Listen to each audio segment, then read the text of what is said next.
Écoutez ça. Pas avec l'esprit, mais avec quelque chose qui palpite derrière vos yeux. Écoutez avec votre âme. Et si, n'était-ce pas ta première vie? Et si vous aviez déjà vécu exactement la même vie, mais tu ne te souviens pas? Et si les décisions que vous avez prises aujourd'hui n'étaient que des échos, des choix faits il y a des siècles?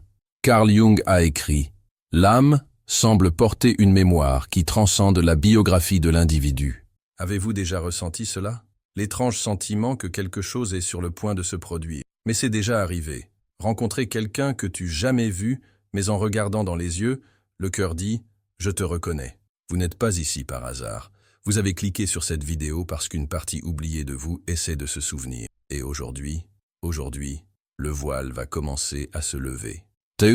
La plupart des gens parlent de la réincarnation comme s'il s'agissait de quelque chose de mystique, de poétique, peut-être même de réconfortant. L'idée que nous continuons, que nous revenons, que nous évoluons.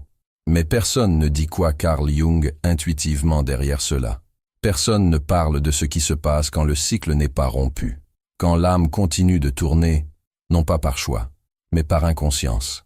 Jung n'a jamais écrit directement sur la réincarnation comme le font les spiritualistes, mais ses écrits sur la réincarnation inconscient collectif, archétype et synchronicité, ce sont des indices clairs. Il le savait, il sentait que quelque chose se répétait dans l'âme humaine, qu'il y avait des souvenirs qui n'appartenaient pas à la vie actuelle, mais qui a influencé les comportements, les rêves, les traumatismes et même l'amour.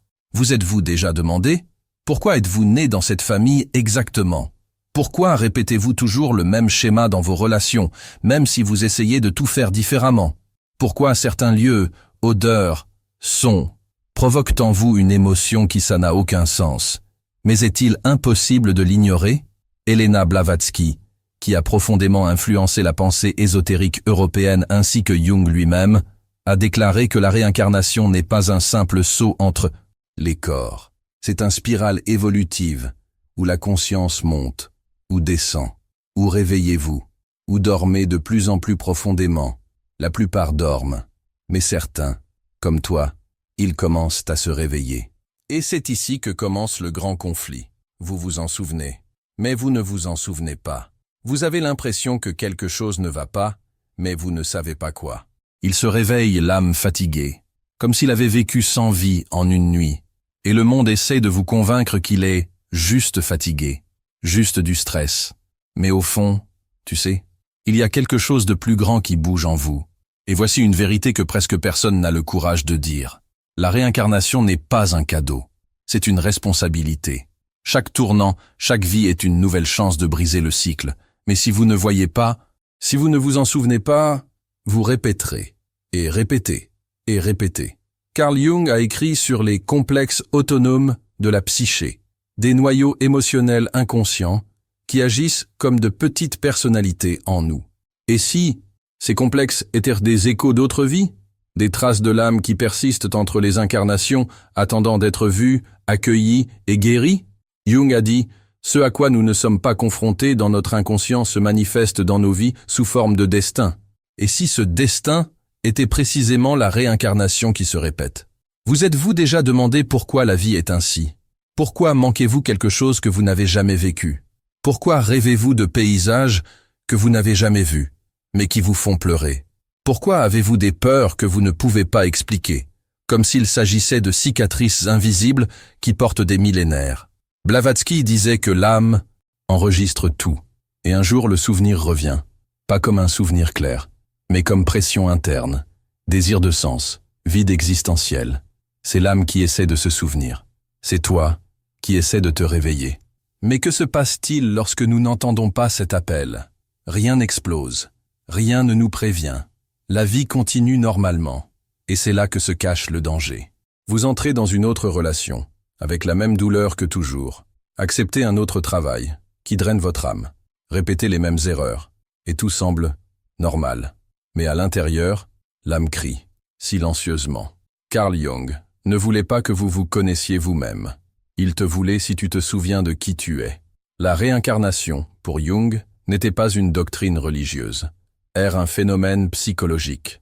C'était l'inconscient vivre plusieurs récits, avec une seule intention, intégration, reconnexion avec le soi, le noyau divin de l'être. Vous n'avez pas besoin de croire à la réincarnation, mais vous devez vous demander, pourquoi agissez-vous comme si vous reviviez encore et encore la même histoire?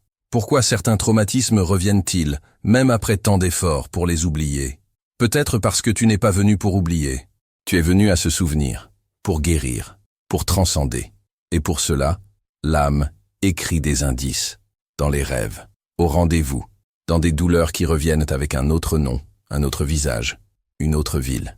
Blavatsky a dit que l'univers est compatissant, qu'il envoie des signaux, qu'il murmure, et ça, ceux qui écoutent commencent à casser la roue. Maintenant, regarde ta vie, calmement.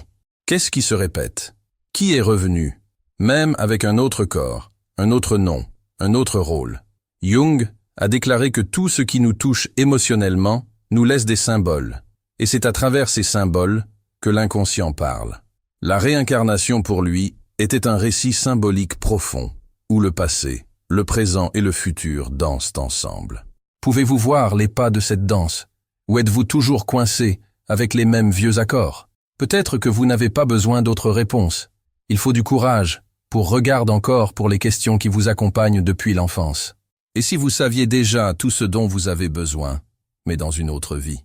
Et si tu es de retour maintenant juste pour me souvenir?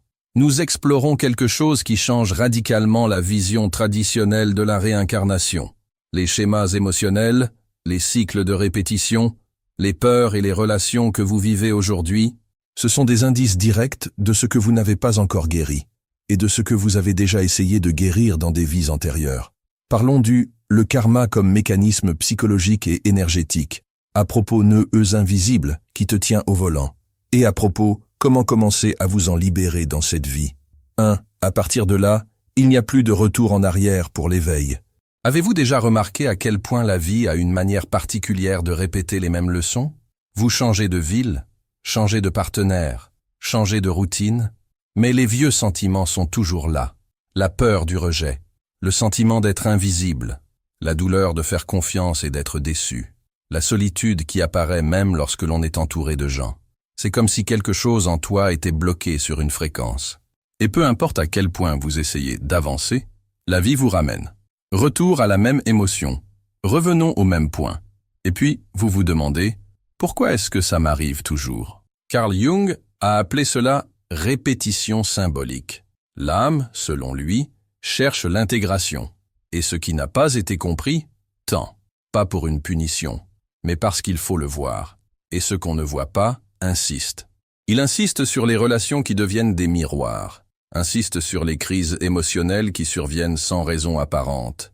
Insistez sur les mêmes choix que vous jurez de ne plus répéter, et répéter. Blavatsky a appelé cela « nœuds karmiques », des liens invisibles qui vous lient au cycle. Mais Jung a donné un nom encore plus inquiétant. L'inconscient vit la même douleur, avec des vêtements différents.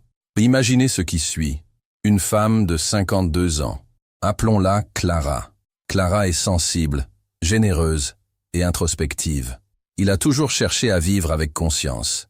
Il lisait des livres, suivait une thérapie, méditait, prenait soin de sa famille. Mais maintenant, à l'approche de la ménopause, elle ressent un étrange poids, comme si tout était à la surface. Elle en a marre d'essayer, à répéter, de donner trop et de recevoir trop peu, de sentir ça, personne ne la voit vraiment. Clara rêve régulièrement d'une vieille maison pleine de miroirs fêlés. Et tu te réveilles toujours avec le sentiment que tu aies oublié quelque chose d'essentiel. En surface, cela ressemble à du stress. Mais au fond, Clara sent qu'elle porte une douleur qui n'est pas née dans cette vie. C'est comme si son âme transportait des souvenirs dont son corps ne se souvient pas. Mais son cœur, si. Et peut-être que vous, qui regardez maintenant, ressentez cela aussi. Vous ne savez pas d'où ça vient, mais ressentez, comme si une partie de toi était criant pour la libération, mais sans savoir quoi. Carl Jung pensait que la répétition n'était pas une punition. C'est une invitation profonde de l'âme, une invitation à regarder à l'intérieur et à reconnaître ce qui y était coincé. Tessai, vous connaissez cette relation qui a pris fin, mais qui vous hante toujours des années plus tard. Ou cette peur qui apparaît sans explication, comme une ombre qui vous hante dans les moments les plus délicats. Cette difficulté à faire confiance, à s'abandonner, à être vulnérable, même avec ceux qu'on aime. Pour Jung, ces modèles ne sont pas aléatoires. Ils sont symptômes d'une âme essayant d'achever quelque chose d'inachevé. Et c'est là qu'intervient le cycle de la réincarnation. Pas comme un carrousel mystique, mais comme un voyage psychique et spirituel, où la conscience tente de se guérir, pièce par pièce, vie après vie. Avez-vous déjà entendu parler de l'expression « la vie répétera la leçon jusqu'à ce que vous l'appreniez » Bien. Jung disait que tout ce qui n'est pas intégré au psychisme est projeté dans le monde extérieur. Un traumatisme non résolu devient un conflit. La colère réprimée devient une maladie. La peur ignorée devient une prison. Et cela ne se limite pas à cette vie. Si votre âme a déjà vécu d'autres expériences, elle porte ces marques comme dossiers émotionnels. Vous ne vous en souvenez peut-être pas consciemment, mais votre corps se souvient. Votre intuition le sait. Votre cœur ressent. Tu vois, vous êtes-vous déjà senti attiré par quelqu'un qui a fini par vous détruire émotionnellement? Ou vous êtes-vous retrouvé dans une situation douloureuse qui semblait inévitable, même si vous saviez que c'était mal? Et si c'est fait partie d'une répétition karmique? Un bilan émotionnel entre deux âmes qui se sont déjà croisées, et maintenant, ils reviennent pour essayer, une fois de plus, guérir ce qui est resté non résolu. Et c'est là que beaucoup se perdent, parce qu'au lieu d'écouter l'âme, ils écoutent l'ego. Et l'ego veut échapper à la douleur. Vous voulez justifier, blâmer, pour s'échapper, mais l'âme veut juste comprendre. Jung ne vous a pas demandé de croire en quoi que ce soit. Il t'a seulement demandé d'observer, remarquer les modèles, remarquer encore et encore ce qui vous fait mal. Regardez qui réveille vos plus grandes blessures. Et si, au lieu de vous sentir victime de la vie, vous vous demandiez « Qu'est-ce que cette situation essaie de me montrer ? Quelle partie de moi doit encore être intégrée ?» Peut-être qu'à partir de ce regard, quelque chose commence à se défaire en vous. Peut-être que la roue cessera de tourner. Peut-être que le karma commencera à se dissoudre. Imaginez maintenant si vous pouviez, chaque jour, vous arrêter 5 minutes et prenez contact avec cet endroit en vous, le lieu où vit le symbole, où vit l'inconscient, où vit l'âme. Et si vous aviez une boussole pour ça, un guide pratique et silencieux, quelque chose qui ne vous submerge pas de théorie, mais cela vous aiderait à regarder avec bienveillance vos ombres et dissoudre, avec présence, les cycles qui vous emprisonnent. C'est le but de e-book, le LUD méthode, par Jung. Toi, trouvez le lien direct dans commentaire épinglé de cette vidéo. Et si vous regardez sur la télévision, sur une tablette ou un ordinateur portable, pointez simplement l'appareil photo vers le QR code qui apparaît à l'écran. Mais avant d'utiliser un outil, n'oubliez pas, la véritable transformation commence à l'intérieur. Et cela commence quand vous décidez, ne le répétez plus. Maintenant, approfondissons le concept de signe d'éveil spirituel, selon Helena Blavatsky et Carl Jung. Dévoilons les moments subtils et parfois douloureux qui annoncent que votre âme commence à se souvenir. Et que faire de ces signes lorsqu'ils apparaissent? Car l'éveil, contrairement à ce qu'on dit, ce n'est pas joli, mais c'est vrai, et ça peut tout changer. Vous souvenez-vous de la dernière fois où vous avez eu un sentiment et l'avez ignoré? Cette sensation de serrement d'estomac avant d'accepter une invitation. Cette sensation étrange dans l'air lorsqu'on entre dans un lieu. Ou peut-être le rêve récurrent qui semble vouloir vous dire quelque chose, mais que vous ne comprenez jamais complètement. Et si c'était des signes que votre âme essaie de communiquer? Et si chaque inconfort était en fait une tentative de l'invisible de toucher votre éveil? Carl Jung a appelé cela synchronicité. Des événements externes qui coïncident avec des états internes. Comme si l'univers possédait un miroir caché, où tout ce que l'on ressent prend forme dans le monde réel. Mais, et si ces synchronicités étaient plus que de simples coïncidences significatives? Et s'ils le sont appelés sacrés, des avertissements indiquant que vous êtes sur le point de vous rappeler qui vous êtes vraiment? Pensez avec moi, pourquoi certains chiffres semblent vous hanter? Pourquoi, même sans explication, savez-vous qu'il y a quelque chose de plus derrière tout cela? Si vous vous êtes déjà dit « je ne sais pas comment l'expliquer », mais il y a quelque chose d'étrange là-dedans. Vous avez déjà commencé à vous réveiller. Mais voici un avertissement. L'éveil de l'âme ne commence pas par la lumière, commence par nuisance. Au début, c'est juste une insatisfaction qu'on ne peut pas nommer. Vient ensuite une mélancolie sans cause, un vide dans la poitrine même quand tout semble aller bien. Vous sentez que quelque chose ne va pas, mais il n'y a aucune erreur visible. Et c'est alors que commence le voyage le plus solitaire et le plus sacré qu'un être humain puisse vivre, le voyage du souvenir. Le réveil n'est pas un miracle, c'est un processus. Et cela commence lorsque les structures que vous avez construites commencent à s'effondrer. Les relations qui avaient du sens vous étouffent désormais. Les objectifs qui semblaient importants vous semblent désormais vides. Les gens que vous aimez vous regardent comme si vous aviez changé. Et ça a changé. Vous avez changé parce que vous avez commencé à écouter la voix qui ne crie jamais, celui qui murmure dans les moments de silence. Cela apparaît entre les lignes, qui vit dans l'invisible. Cette voix est ton âme, parler le langage des symboles. Et quand cette voix commence à parler, tout se transforme. Vous commencez à voir un sens, là où vous voyiez autrefois la routine. Il commence à se sentir repoussé par les environnements qu'il visitait auparavant sans réfléchir, et vous commencez à ressentir une étrange urgence, comme si vous étiez en retard pour quelque chose dont tu ne sais pas ce que c'est. Avez-vous déjà ressenti cela? Si c'est le cas, dites-le moi dans les commentaires. Peut-être que quelqu'un qui lit votre expérience vit également la même chose, et cela pourrait vous aider à comprendre que vous n'êtes pas seul. Mais attention, le monde n'aime pas ceux qui se réveillent. Parce que celui qui se réveille commence à dire « non ». Commencez à vous interroger. Commencez à vous éloigner de ce qui est superficiel. Commencez à changer la fréquence. Et ça vous dérange. Jung disait que le processus d'individuation, c'est-à-dire le chemin vers le soi, l'âme, ce n'est pas confortable. Il touche à tout ce qui était caché. Il fait remonter à la surface ce qui a été refoulé. Et cela détruit ce qui a été construit sur des mensonges. Êtes-vous prêt à perdre tout ce qui n'est pas vous? Imaginez maintenant que toute votre vie a été vécue sous un voile. On vous a appris à être quelqu'un, suivre les règles, en quête de sécurité. Mais ils ne vous ont jamais appris à vous demander « Qui suis-je au-delà de tout ça ?» Et quand on pose cette question pour la première fois, une petite fissure apparaît dans le mur de l'oubli. C'est là que la lumière entre en jeu. Les signes du réveil sont comme des éclairs, des moments où le temps semble s'arrêter. Des moments où une vérité vous traverse et où vous sentez que quelque chose en vous s'est réorganisé. Cela peut arriver en écoutant de la musique, en regardant le ciel, pendant un profond silence au milieu de la nuit, ou maintenant, ici, maintenant, pendant que vous écoutez ces mots. Avez-vous déjà ressenti ce genre de présence?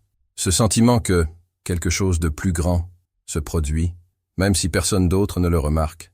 Si vous avez ressenti, décrivez-le dans les commentaires. Votre histoire peut résonner dans l'âme de quelqu'un d'autre qui se demande aussi s'il devient fou, ou si vous vous réveillez enfin.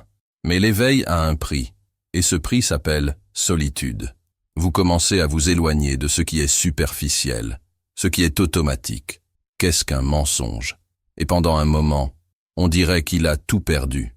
Mais ensuite vous réalisez, il n'a rien perdu. Tu viens juste. Il a laissé tomber ce qui n'était pas à lui. Elena Blavatsky a dit que lorsque l'âme commence à se souvenir, l'univers envoie des signaux de plus en plus clairs. Mais ce n'est pas le genre de signes qui brillent dans le ciel. Ce sont des subtilités, détails, des connexions improbables, un livre qui apparaît, une vidéo apparaît, une phrase qui donne la chair de poule, une rencontre qui change de direction. Ce sont les petits miracles, les ponts entre le visible et l'invisible. Mais Saba de Carl Jung a appelé cela le moment de l'irruption du soi. Quand le noyau le plus profond de l'âme perce la coquille de l'ego et commence à guider le voyage. Mais ce processus n'est pas accompagné de manuel. Venez avec des doutes, viens avec des larmes. Cela s'accompagne de pertes. Êtes-vous prêt à traverser cette obscurité sans garantie? Êtes-vous prêt à ressentir, même sans comprendre? Parce que c'est là que réside le vrai pouvoir. Le pouvoir de devenir celui pour lequel vous êtes né. Et voici un secret. Tout le monde ne comprendra pas votre transformation. Certains s'en iront, les autres vous jugeront, et tout cela est vrai. Pourquoi l'éveil, ce n'est pas collectif au début? Cela commence en silence, dans l'âme de quelqu'un qui en a marre de dormir. C'est peut-être toi. Avoir pour continuer, même sans savoir ce qui va arriver, même si je ne suis sûr de rien. Parce que, comme le disait Jung, celui qui regarde dehors rêve, celui qui regarde à l'intérieur se réveille. Maintenant, dis-moi, qu'est-ce qui a commencé à s'éveiller en vous ces derniers temps? Que ressentez-vous mais que vous n'arrivez pas encore à exprimer? Écrivez dans les commentaires, pas seulement pour les fiançailles. mais parce que cet espace ici est le nôtre. Et le partage fait partie du processus. Parfois, le simple fait de mettre des mots sur ce qui bat à l'intérieur est déjà une forme de guérison. Et rappelez-vous, vous n'êtes pas ici par hasard. Vous n'avez pas cliqué sur cette vidéo par distraction. Vous vivez le début de quelque chose de profond. Quelque chose qui ne commence pas par des cris, mais par un murmure. Et ce murmure dit « Accord ». Parlons ensuite du pacte invisible entre les âmes. Ces accords silencieux que vous avez conclus avec d'autres consciences avant votre naissance. Et comment ces pactes façonnent leurs relations les plus mémorables, en particulier les plus douloureuses. Êtes-vous prêt à découvrir que tout n'est-il pas ce qu'il paraît? Imaginez-vous vous réveiller un jour et réaliser que tout ce que vous avez vécu jusqu'à présent, les personnes que vous avez rencontrées, les amours que vous avez eus, les conflits auxquels vous avez fait face, n'étaient pas aléatoires. Imaginez découvrir que, avant même votre naissance, tu as fait des affaires, avec des âmes, avec des expériences, dans la douleur. Oui, accord. La plupart des gens traversent leur vie en croyant que leurs relations sont le résultat du hasard, de la chimie ou de la chance. Mais Carl Jung pensait qu'il y avait un ordre profond derrière ce chaos apparent.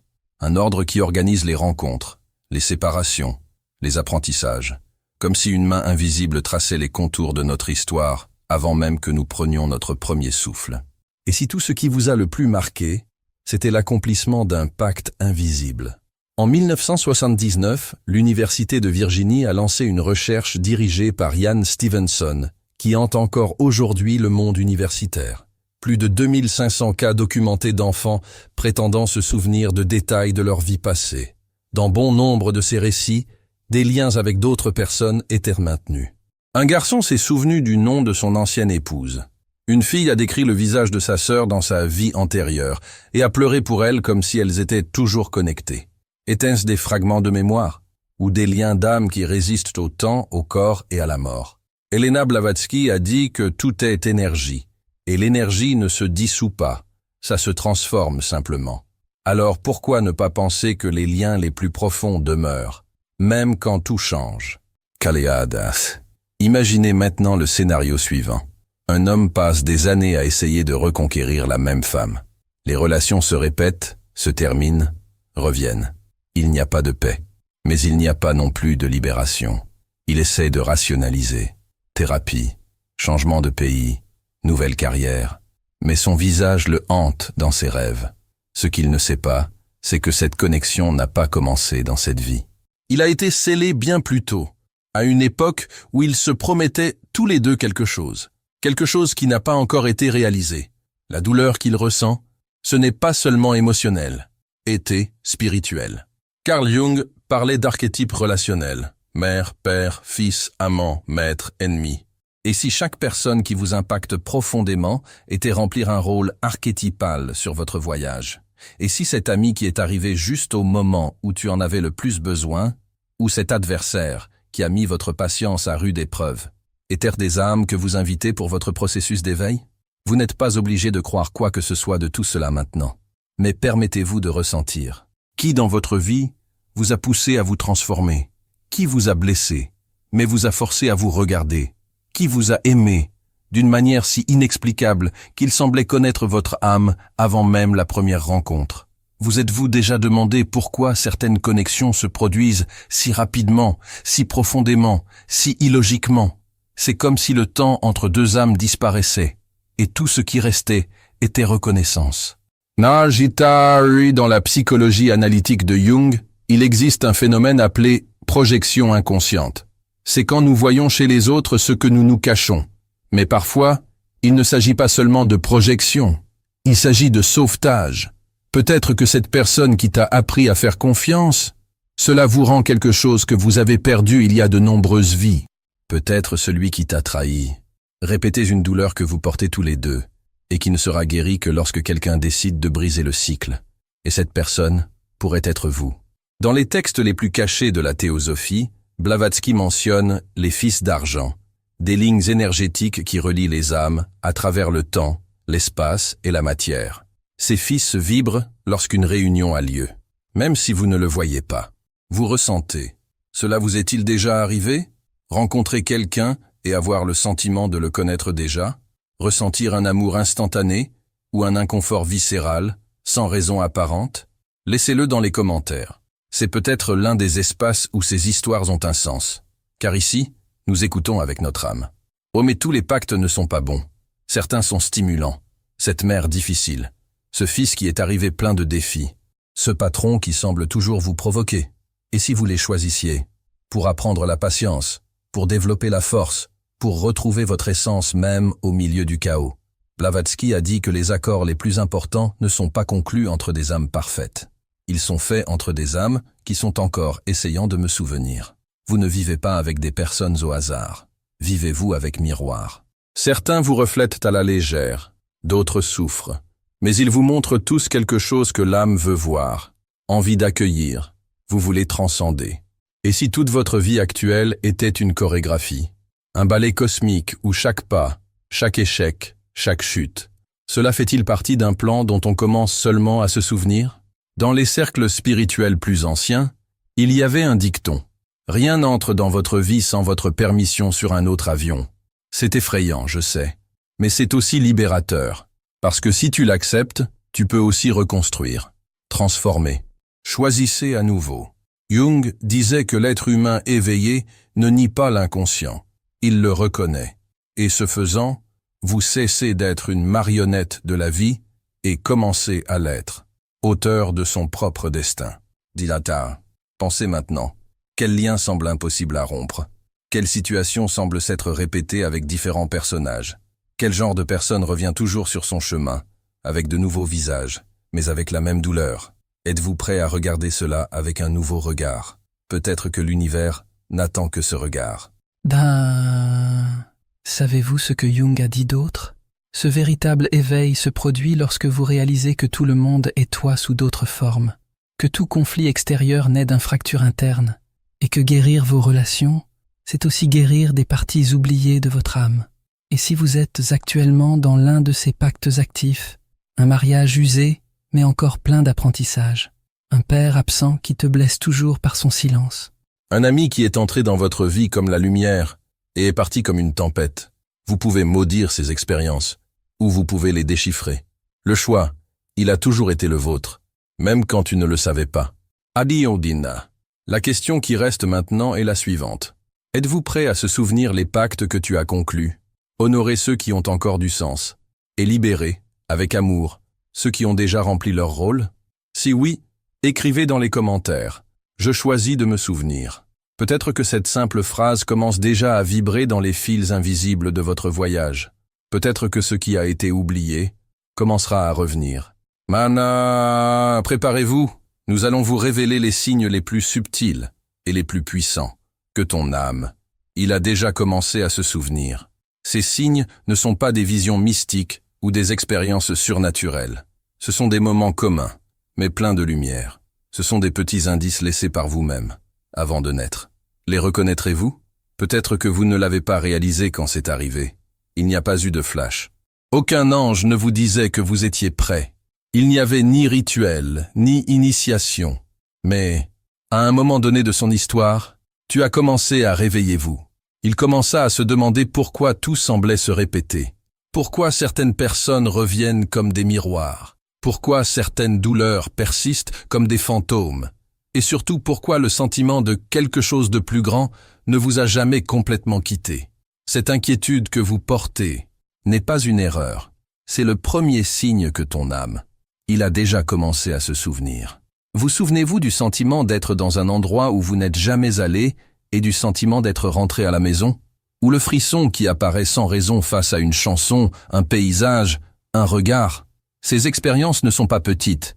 Ils sont souvenirs spirituels codés.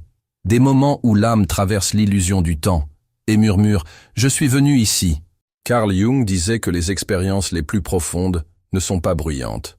Ils sont symboles vivants qui nous touchent là où l'esprit ne peut pas atteindre. Et quand un symbole réveille la mémoire de l'âme, rien ne reste comme avant. Mais après tout, comment savoir si l'âme a déjà commencé à se souvenir? Cela commence par un refus. Refus de vivre dans le sommeil. Accepter des explications superficielles, des schémas répétitifs qui font mal. Vient ensuite l'appel. Vous avez envie de chercher, comprendre, plonger. Le superficiel ne satisfait plus. Le bruit du monde est fatigant. Et la vérité que tu cherches n'est plus chez les autres. C'est arrivé. La recherche ne porte plus sur des réponses extérieures. Et ça devient significations internes. Le long de ce chemin, des panneaux apparaissent. Vous ne vous sentez pas à votre place parmi des personnes qui avaient du sens pour vous. Vous commencez à voir que beaucoup de vos conflits n'étaient que le reflet d'une âme essayant de se libérer. Et les questions qui semblaient autrefois menaçantes sont désormais des pistes. Des questions comme « Pourquoi cette douleur est-elle revenue ? Qu'est-ce que ce modèle veut m'apprendre ? Qui étais-je pour vivre exactement ça maintenant ?» Ce sont des questions qui ne nécessitent pas de logique. Ils exigent présence. Et, quand on se permet de les ressentir, sans chercher à les contrôler, ils ouvrent, comme des portails. Peut-être l'avez-vous déjà remarqué chez vous-même. Une relation qui ne vous sert plus. Une ville qui vous appelle, même sans raison. Une nouvelle habitude qui est apparue intuitivement et a commencé à transformer vos journées. Ce sont des fragments d'un plan plus grand, reprenant conscience. Ce sont des pièces du puzzle qui s'assemblent dans le silence. Et soudain, vous commencez à réaliser. Rien n'était par hasard. Vous vous souvenez de la maman difficile dont nous avons parlé? Du partenaire qui semble toujours vous faire du mal aux mêmes endroits? De l'ami qui est apparu comme la lumière et a disparu dans les ténèbres? Ce n'était pas une coïncidence. Ils étaient messagers déguisés, partie du scénario écrit avant votre arrivée dans ce monde. Et le plus surprenant, c'est que peut-être tu étais aussi le messager de leur histoire. L'âme, lorsqu'elle commence à se souvenir, cesse de réagir. Et ça commence à vie. Arrêtez de vous sentir victime. Et vous commencez à voir un but. Arrêtez de lutter contre la douleur. Et il commence à danser avec elle jusqu'à ce qu'elle se transforme. Carl Jung a dit que le processus d'individuation, l'éveil du soi, ne consiste pas à devenir quelque chose de nouveau. Il s'agit de devenir entier. Et pour devenir entier, il faut voir ce qui a été rejeté, guérissez ce qui a été oublié, intégrer ce qui a été cassé. Et vous en êtes peut-être exactement à ce point. Peut-être que pour la première fois, vous regardez clairement ce que vous avez évité toute votre vie. Vous voyez avec votre cœur ce que vous cachiez auparavant à votre propre esprit. Et ça, c'est le véritable éveil. Parce qu'il ne s'agit pas d'avoir des visions mystiques. Il s'agit d'affronter, avec courage, sa propre ombre. Et pourtant, choisissez d'aimer. Vous souvenez-vous de la sensation de déjà-vu dont nous parlions dans les parties précédentes? C'est peut-être juste un rappel. Mais cela peut aussi être un appelé.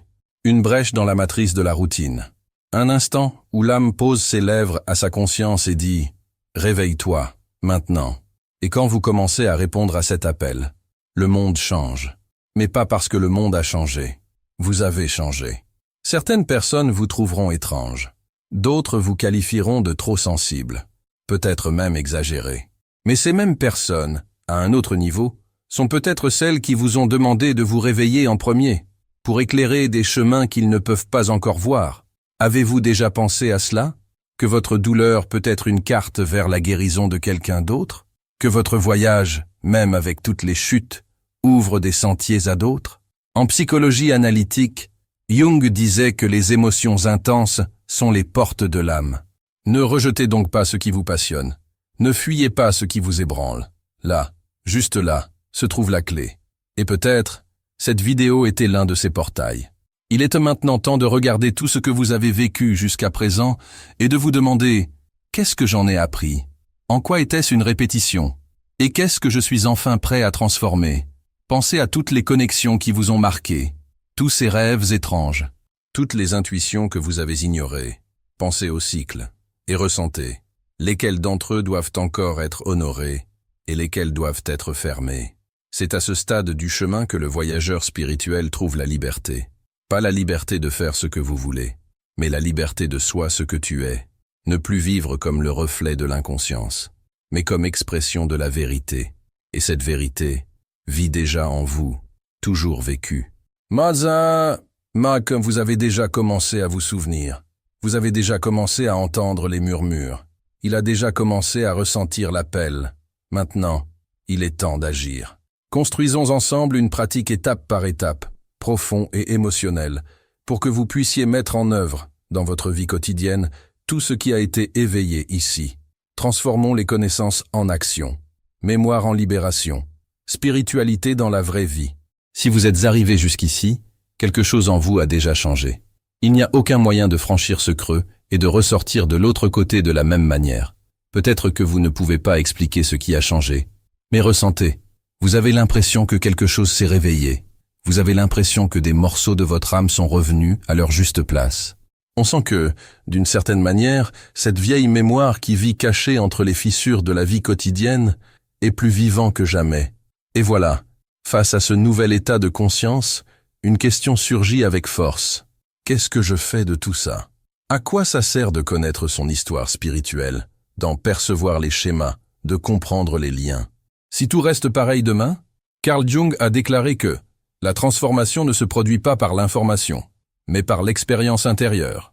Cette partie de la vidéo n'est donc pas qu'une simple conclusion. C'est un appel pratique, un itinéraire silencieux pour revenir à soi. Un plan pour que votre âme, désormais éveillée, puisse trouver des chemins à parcourir en paix, avec profondeur, avec vérité. Et ce plan, ça ne démarre pas.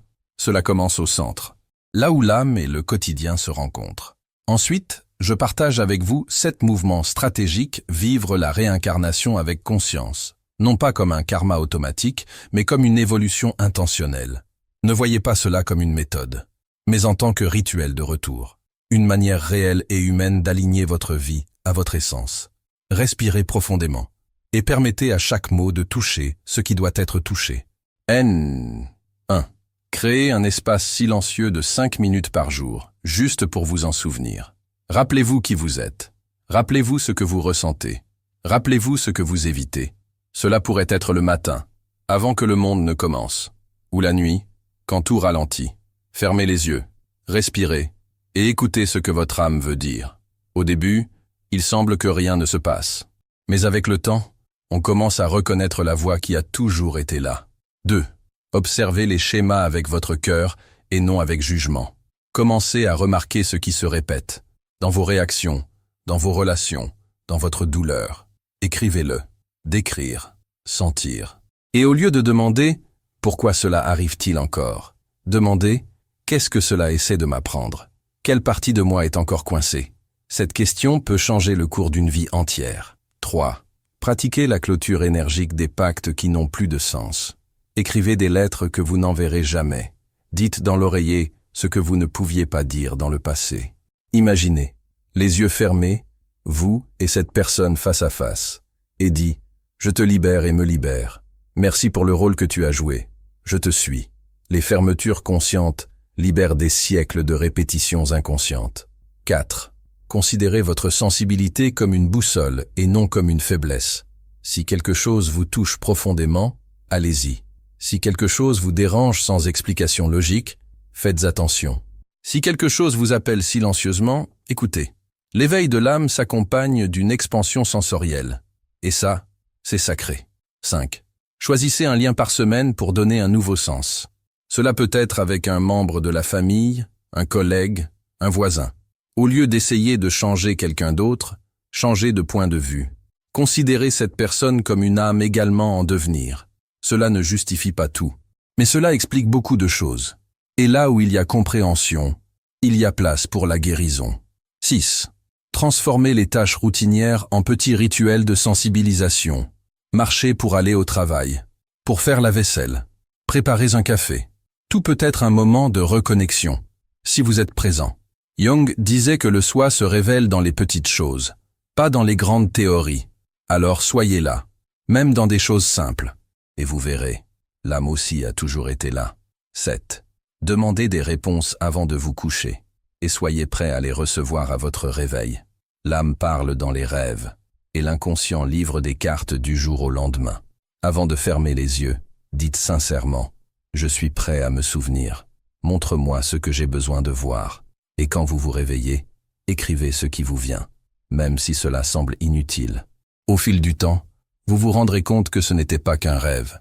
C'était toi qui parlais à toi. Ces étapes ne sont pas des règles. Ce sont des invitations. Des invitations à vivre ce que vous avez appris ici avec un cœur éveillé. Mais si tu veux approfondir ce processus, avec un guide léger et quotidien qui vous rappelle votre vérité, je veux vous montrer quelque chose qui est né dans ce but précis. et le e-book Le LUD Méthode, par Jung, 5 minutes par jour pour la paix intérieure et la clarté mentale. Ce n'est pas une lecture courante. C'est un compagnon silencieux qui marche à vos côtés et vous montre comment introduire Jung dans votre vie quotidienne, en petits rituels, en gestes conscients, en vraies pauses. C'est simple, c'est pratique, c'est profond. Et il est disponible sur commentaires épinglés sur cette vidéo. Si vous regardez à la télévision, sur un ordinateur portable ou sur une tablette, scannez simplement la caméra avec le QR code qui apparaît à l'écran, facilement et subtilement. À l'intérieur, vous ne trouverez pas seulement des techniques, mais souvenirs. Souvenirs de ce que votre âme savait déjà, mais j'avais oublié. Maintenant, mon cher voyageur d'âme, si ce contenu a touché quelque chose en vous, si vous vous êtes reconnu à un moment donné de ce voyage, je vous invite à poursuivre cet éveil avec nous. Inscrivez-vous ici à Plénitude, dans le canal Réflexion. Activez les notifications. Laissez un like si cette vidéo vous a apporté quelque chose de précieux. Et partagez, dans les commentaires, vos doutes, vos perceptions ou encore vos douleurs. Si vous le souhaitez, faites-le de manière anonyme. Parce que cette communauté est constituée d'âmes en transition, et personne n'a besoin de se réveiller seul. Rendez-vous dans la prochaine vidéo, où le voyage continue, et les invisibles continuent de se révéler.